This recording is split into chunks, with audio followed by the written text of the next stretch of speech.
Hey, what's going on, everybody? This is John Jake Gaming on the mic here, coming at you with episode 2 of the Youngstown State AD Dynasty. We're gonna get things rocking and rolling here with NCAA 06, one of the best NCAA games to ever be created. And we got a good one in store for you guys because it's actually going to be a football doubleheader. We're going to kick things off with our season opener, taking on Illinois State, who does have D-minuses across the board. We are a slightly better team with a D offense, so should be an intriguing matchup, should be a close matchup for sure. And then for the second half of this doubleheader, we will also be taking on the Temple Owls, who start the season ranked in the top 25. They're number 16 in the country right now, one of the best teams that frankly did not get replaced by an FCS squad. They're a little bit better with a C+ overall team, C offense, C+ defense, so they could give us a little bit of trouble, but that game is going to be really good for us because that's going to be a measuring stick in terms of how can we compete with some of the better teams in college football. So it's going to be a really great episode either way. I hope you guys are excited for it. And if you are indeed excited, make sure you go ahead, smash that like button, hit that subscribe button as well if you have to be brand new. But first I want to show some of the new customs that are in on the team, because I did have some customs come in ever since the recording of the first episode. So we'll go ahead and jump right into that. First we have backup quarterback Apex Florals. He is a senior red shirt who, he'll come in whenever Chris Ty gets hurt, or if it's a blowout either in favor of us or not in favor of us whatsoever. And then that was really the only new offensive player that was added since the recording of episode 1. We do have a few other cats that were included as well, such as Jordan Andrews, who is going to be the number 2 corner on this team. And he is, he's going to be starting for us. He is only a freshman, so could very well get better. And then we do also have one of our channel members, actually, and if you're interested in joining the membership program, that actually is going to be linked down in the description. We have Chris Gentry, who is going to be stepping in as our starting free safety, the only free safety that we have on our roster. We will need to build some depth there, either through recruiting or through the transfer portal, as we do end up progressing through this dynasty. But with all that being said, I hope you guys are ready for the first ever game action here in the Youngstown State Athletic Directors Dynasty. We'll go ahead and get onto the football field, take on this Illinois State squad. We'll see if we can start this series on a high note by going 1-0 in order to start this football season. Let's get it, boys. So we will end up getting the ball to start the second half, but in the meantime, this is our first offensive possession of this series. I ran a couple of test games to, get a little bit of a feel of the game, and we'll see what happens as we do end up connecting with our star running back, Adam Hayden. Him, as well as Chris Ty, are going to be a really important foundation for our offense. And look at this!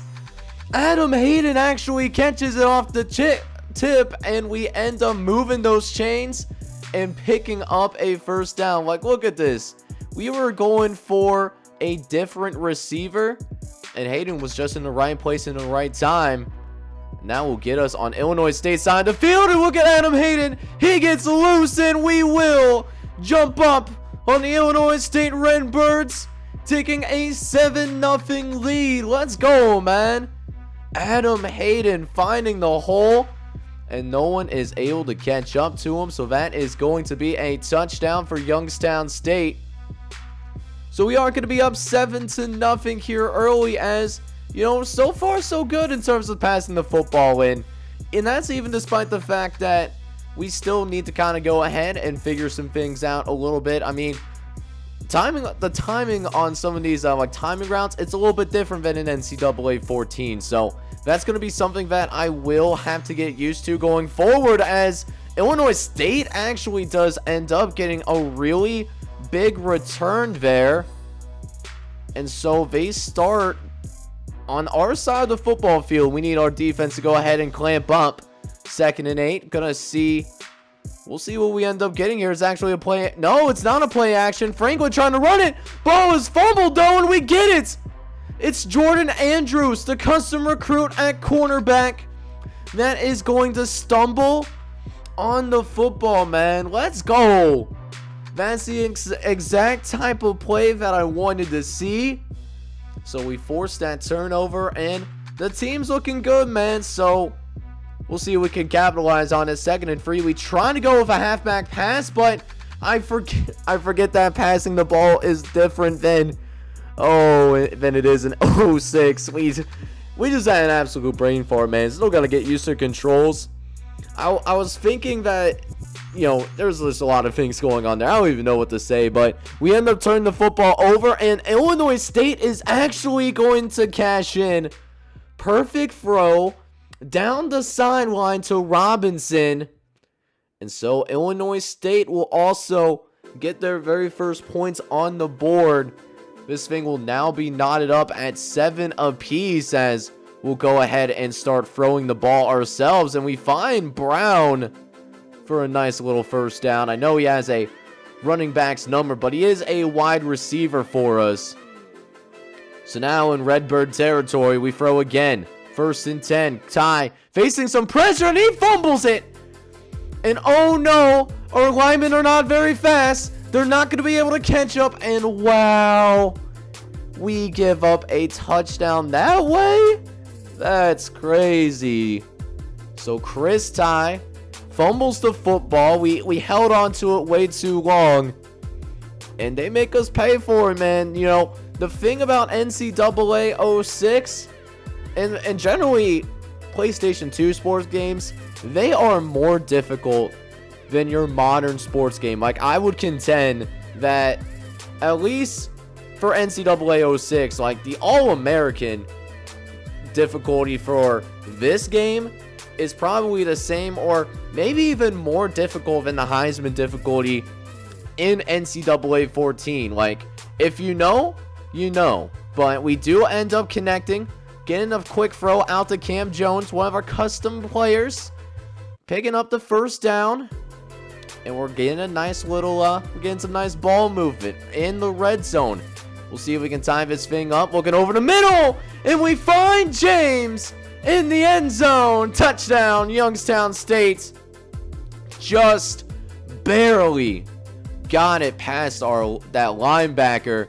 That could have very well been tipped or even intercepted, knowing how this game could potentially be. But we do end up tying this game, and we even have a chance to take the lead if we want to, as we also don't know how to slide. I'll have to somehow figure that out as well, because Chris Ty didn't fumble it there, but, we need to figure that out somehow, some way. But we hand the ball off to Andrew Hayden, and Hayden gets loose once again.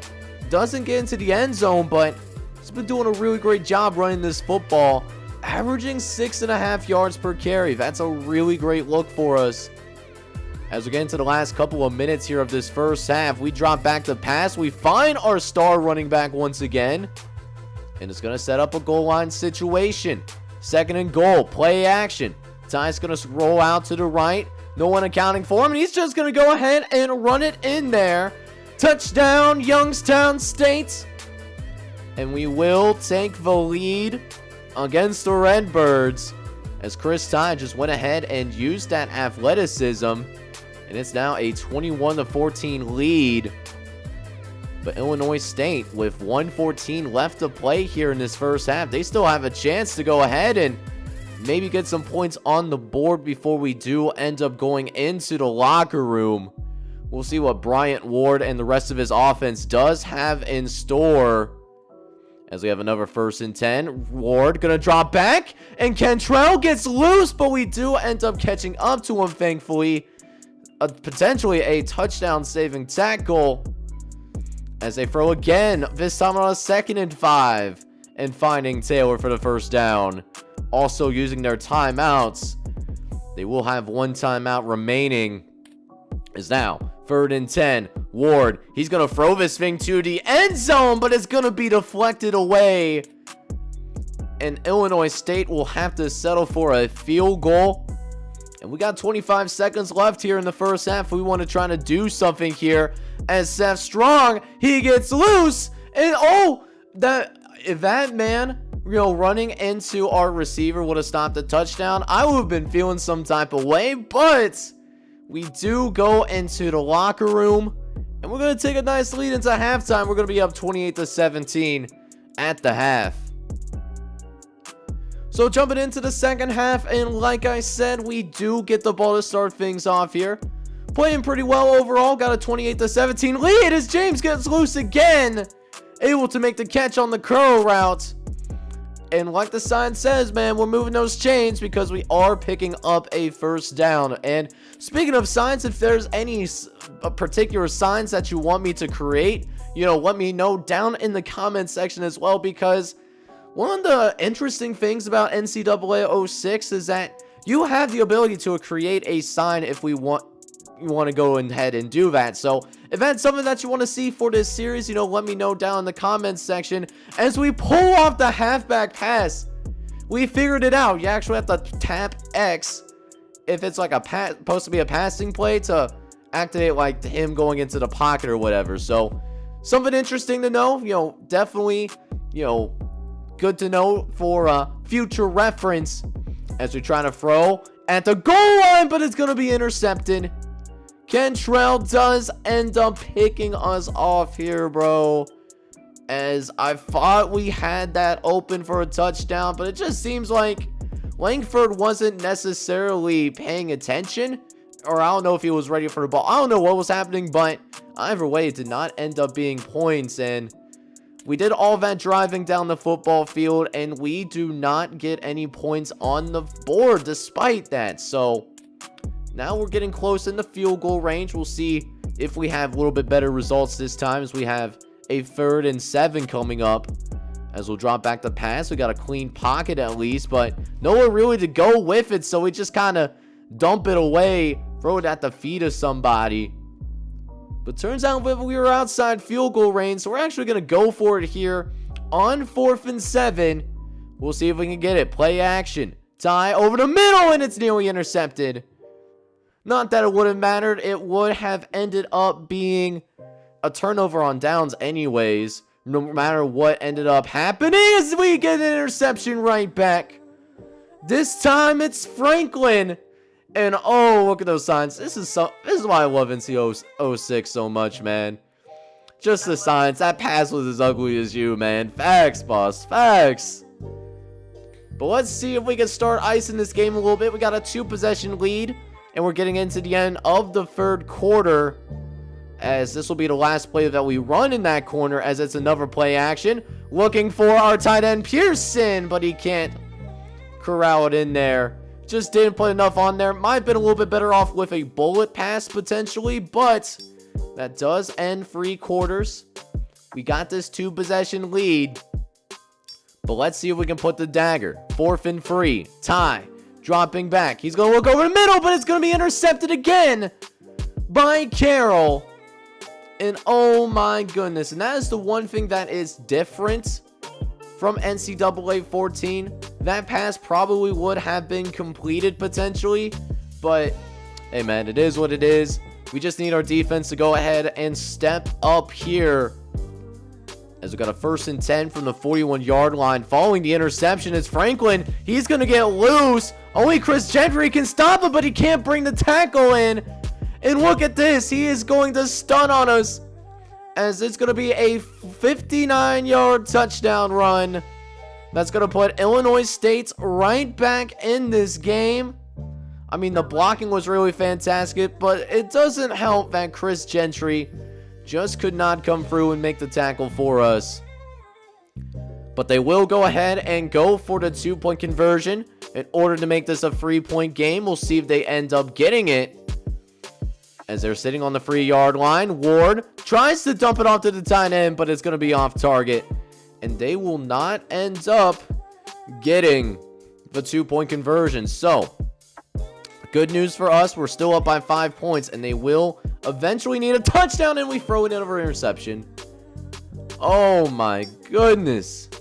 We are just not making great decisions at all here in the second half. And now, Illinois State has a chance to take the lead here. It's not looking good for us, as offensively, we have really been shut down here in this second half. So now, 3rd and long for Bryant Ward and company to try to go ahead and see about maybe taking the lead, but we finally get to this quarterback. Huge sack that's going to make this 4th down. And that's huge because that is going to actually take them out of field goal range. And on 4th and 18, they are actually going to go for it. Bryant Ward in the shotgun. He's going to look to go ahead. He's going to drop back here. Looking for Kentrell. Does end up finding him, but Kentrell cannot reach the 1st down marker.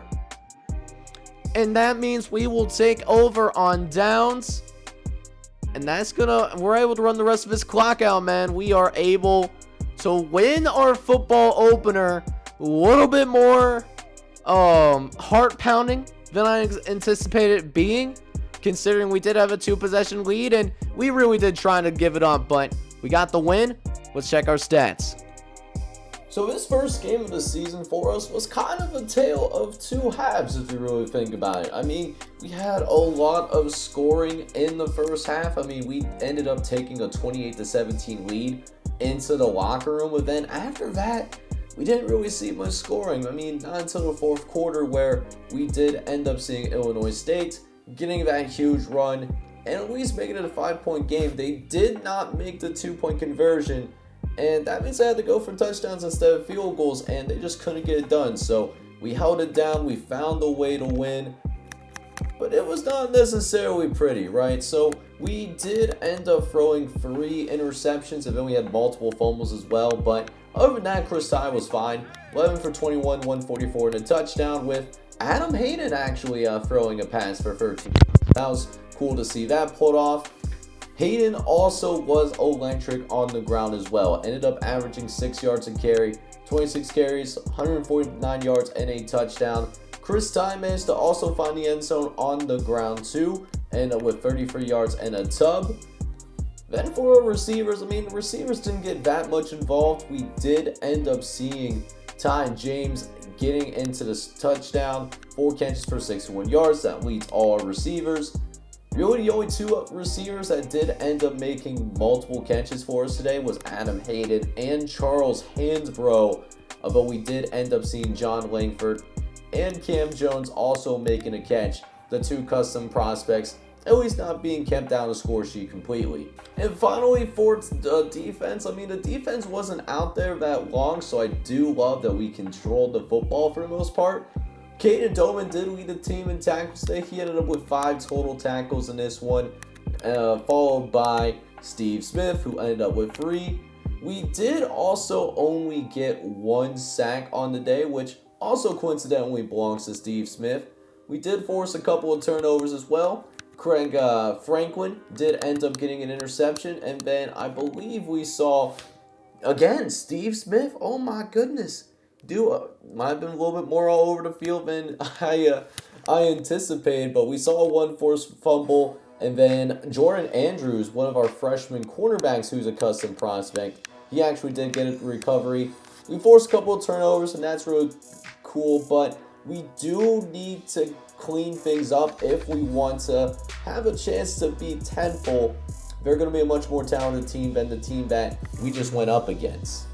And speaking of Temple, we got them at home once again, and it's going to be a national televised game. Now, on paper, they are going to be a heavy favorite. They have a C+ overall team, C offense, and a C+ defense. Again, we're a D- squad, man. We aren't supposed to keep up with them technically, but the beautiful thing about college football is you never know what can happen until you actually get out there on the field and try to put it all together. And the thing about the PS2 games is that if there's like an overall disparity like you see here, you're definitely going to feel it. It's not like NCAA 14 where you could maybe go to a major bowl game, you know, with like a C plus B minus team. No, you're gonna feel it, and that's why I chose NCAA 06. So with that, gonna go ahead. We're gonna jump into this thing, man. I'll see you guys on the field for this matchup against the Temple Owls. Alright, man, so this team is certainly going to give us a test here as we defer to the second half. We'll see if our defense is ready for the challenge as McDonald's gets the handoff out the left-hand sideline. And my man is going to be gone like a girl in a country song. Literally the very first play of the game, and it goes for a 69-yard touchdown run. It is not nice, and this game just started, man. We are already down 7-0, as we will go ahead and see if we could do a little bit better on the offensive side of the ball than what we just witnessed on the defensive side. As Strong, he does have a kickoff return for a touchdown in the last game, and he hurts his hip, or at least he appears to have hurt his hip, and he's limping on it. That is not a good way to start. So 2 plays into the game, we already have given up a touchdown. We have a player hurt, and then 4th play of the game, we turn the football over as well. Adam Hayden had to come out and make the tackle, and that's a shame because our fullback Forden, he actually was able to get a first down. We were able to penetrate Temple's front 7. We got to the second level, just couldn't handle the ball control, unfortunately. And not that Temple needs to help, but they are going to start with the football. And look at this. Joseph Strong, one of our special teams guys, he ends up breaking his tailbone, and he's going to be out for the next 5 weeks. So that's going to seriously hurt us, as now we already were a little bit thin coming into this season with only 49 bodies, 49 scholarship players. And the fact that we already lost one of them is not good, and neither is giving up yet another touchdown. And not even 1 minute into the game, we are already down 14-0, as that is just a fantastic throw. Easy touchdown for sure. And we got our work cut out for us, man. It just shows what kind of work that we need to put in order to compete for a national championship one game, as we try the halfback pass, but Temple was ready for it, and we lose 9 yards on a rush by Adam Hayden. So now a 2nd and 19 coming up, and we're in desperate need of a big play, as Chris Ty will drop back. He's got a man downfield, and it's going to be caught by James all the way down inside the 25-yard line. Oh, we needed that in the worst way. Huge throw. And we are now deep in Temple territory. We're going to answer back. Ty scrambles out of the pocket, gets it out to Cam Jones, who is able to go ahead and make the catch. And it will indeed move the chains for the first down.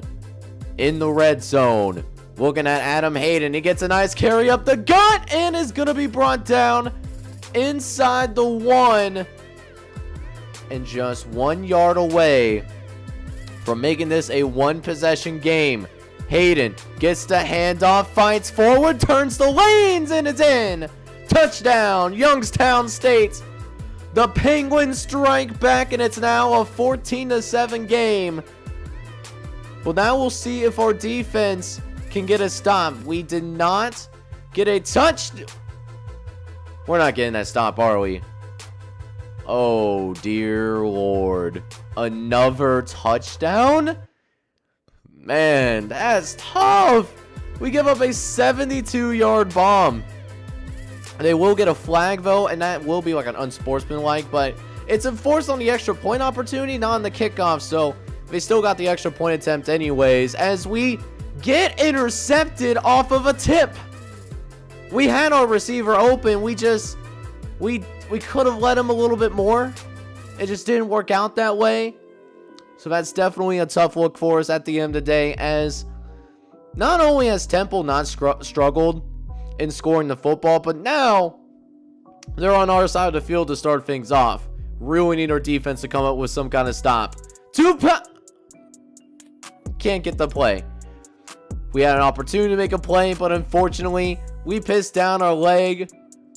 And now Temple's in the red zone. Tupea looking right. He's going to get out to Burchard, and we make the tackle. Silva makes the tackle.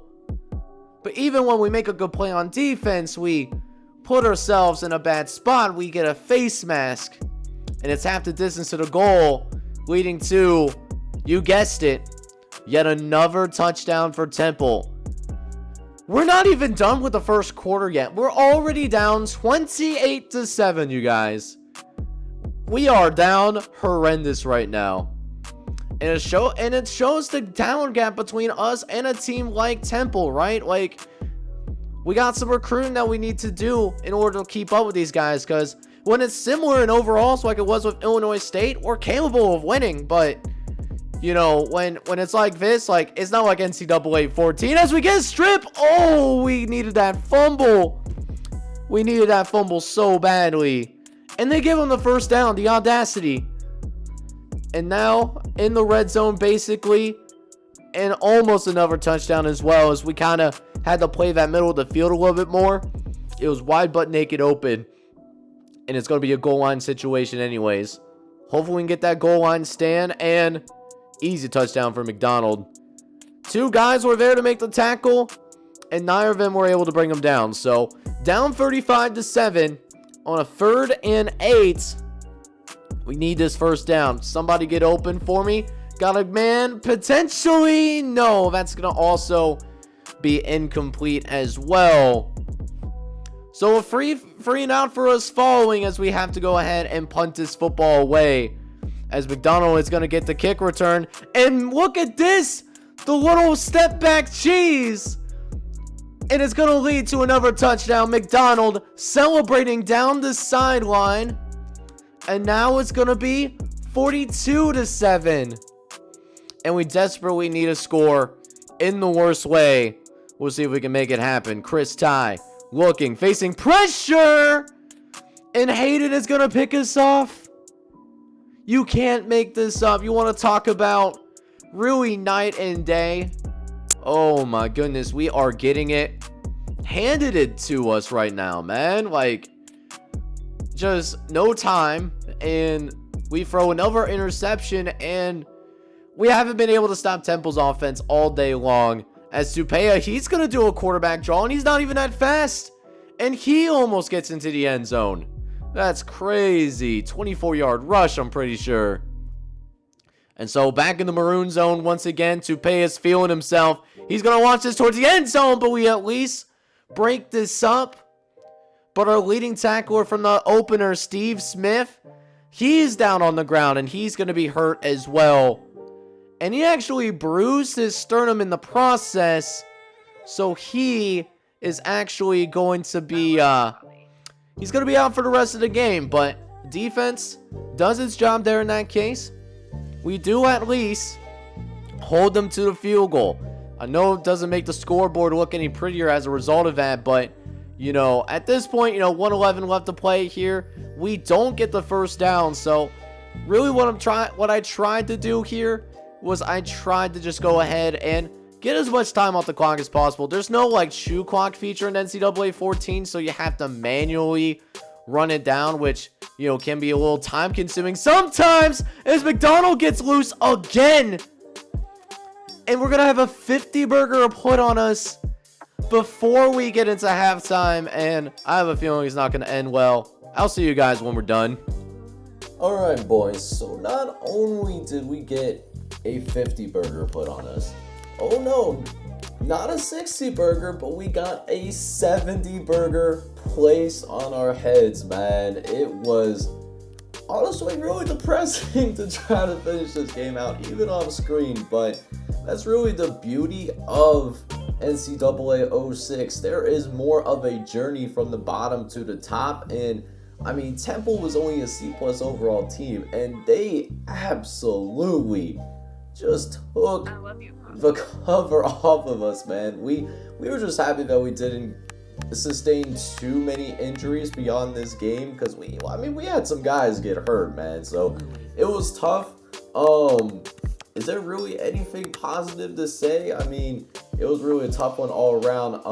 Apex Royals did get into the game for the first time this year, 5 for 12, 187 and a touchdown. I mean, he was running for his life, and so was Chris Ty. I mean, neither of these quarterbacks really had a lot of time to throw the football. We actually had negative yards rushing. Wow, that is that is not good. We need to do a much better job of running the football moving forward. One bright spot for our team, though, is St.Thomas. He did get a receiving touchdown this one, a 76-yard bomb, I believe, from Apex Royals. He ended up with 2 catches for 124. But really, the only other person with more than 1 catch, though, was Cam Jones, and he ended up with 2 for 54. Now, for the defensive side of the football, I mean, when you give up 70-plus points, there's not really anything positive that you can say, but Joe Bennett, did a decent job of tackling, ended up with 5 tackles in this one. We did also manage to go ahead and get ourselves a couple of sacks. Nathan Holbert got a sack, and then Mark Swain got a sack as well, so that's cool. Don't think that we forced any turnovers either. Meanwhile, we had, I believe, at least 3 turnovers, so lost the turnover battle, and if we want to beat these better teams in our dynasty, we have to win a turnover battle. We have to do a much better job. But I mean, it's a learning experience. I haven't really played NCAA 06 as much as I have with, say, an NCAA 14. So I mean, we're gonna grow together, man. It's gonna be some growing pains here in season number 1, but we're gonna learn some things about ourselves and about this team, and we're only gonna get better from here. Alright, so we go ahead and simulate through the remainder of September, and for us, I mean, a little bit of a roller coaster ride. We win big in our first road game of the season, beat North Carolina A&T. We win 38-7, and Chris Ty, he goes off in this one, 355 yards, 3 touchdowns, and we were actually ranked briefly in the top 25 until we went up against Murray State, and Murray State does pull the upset on us. We lose 19-7, not our best performance, but Caden Doman did have a good game in this one, 8 tackles, 3 TFLs, and a sack, but it is not enough. So we were ranked in the top 25 briefly, but we will obviously not be ranked in the top 25 anymore, and right now we're doing okay. We're 2-2. Really wish that we would have won that game against Murray State for the conference opener, but we can't get everything that we want. But that being said, let's go ahead and take a quick look at what we got going down in recruiting. So here's what our in-season recruiting board is looking like right now, and the good news is we are still in the hunt for many of our prospects still. Jonathan Hudson, he is still interested. We are currently sitting number 2 on his list right now. We're definitely in the hunt, although he may or may not want to stay in the state of California because San Jose State does have quite a bit of a lead going for them right now, but right now things are going pretty good. We're also in the running for several other prospects. Lewis Williams, he's currently second on our board. Egg Dixon, he's down to his 5, and we are on his short list sitting at number 3. Charles Smith, we're in the running for. Nick Riggs, we're actually moving up. We're number 4 there, so hopefully we can get him to sign on the dotted line. Randy Sutton, we should be safe with him, but Bowling Green prospect would be nice to keep. Not sure if we'll keep Nigel Payne, because Nigel Payne, he's not really impressed with our program prestige, so I don't think we are going to sign this guy if he doesn't like what he's seeing in terms of program prestige. But Greg Hassan, he's liking what I'm seeing there. We did fall down a little bit from the Murray State loss, but we are number 3 on his list though. And then of course, Billy Richardson, he's high on our academics, even though we're only like a 2-star academic school. So I am going a little bit harder for him because I feel like that would be a good fit for our program. Finally, there are 3 players that did take us off our board. Thomas McDougal, I wanted to bring him in. Some competition for Chris Ty, of course. He does not want to go, more likely going to sign with Northern Colorado. Most recently, though, we had 2 players get off the board just last week. Michael Hollis, the Fairborn product, doesn't want to stay in, at least not with us in state, but he is a heavy favorite to sign with Akron. And then, of course, Chris Morris. He didn't like our program prestige either, so I'm not really surprised that we're not going to get him. It seems like it's going to be a 2-team race between University of Ohio and Akron in terms of the recruitment for Chris Morris. So next episode, we actually have really getting into the meat of our schedule. We have really 5 games here, but the one game that I'm particularly going to play in is this road game. 3-1 Tennessee State. They're a D+ squad, so I'm excited to see how that turns out.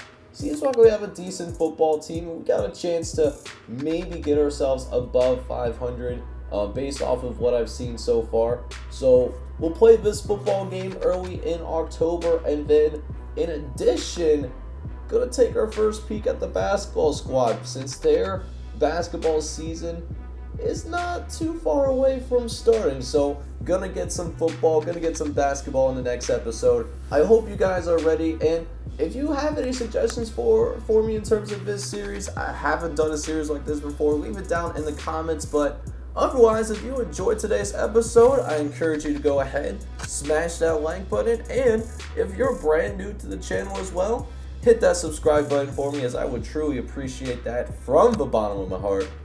But with that, this is John Jake Gaming on the mic signing off, but I'm hoping you're all out there having a good one. Take care, everybody.